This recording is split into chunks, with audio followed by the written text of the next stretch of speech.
coming up on a go from the ground launch sequencer. Go for main engine. Go for main engine start.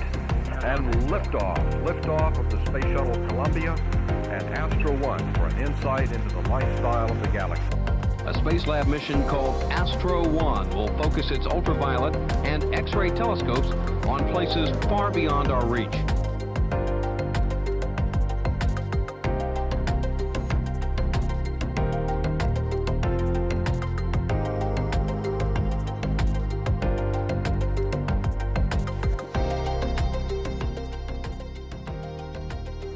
My name is Byron Bonds. I currently work at Teledyne Brown Engineering in Huntsville, Alabama. In 1997, when my phone rang in my office at Kennedy Space Center, and the man on the other end of the phone says, "They're throwing Astro cruciform away. What are you doing?"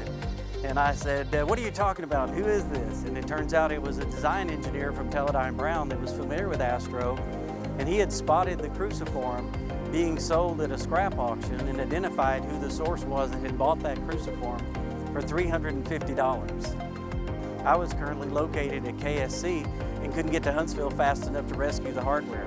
And one of the first 5 numbers I dialed, Scott Vongen answered on the other end in Huntsville, and I said, "Scott, they're throwing the cruciform away. I don't know what we're doing at the end of the program. You got to go save it."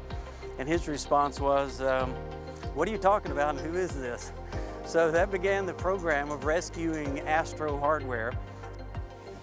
Hello, my name is Scott Vongen. I am the project lead for the ASTRO Restoration Project. As I speak today, the Whoopi telescope will be installed onto a large structure we call the cruciform, which is the backbone for holding all of the telescopes.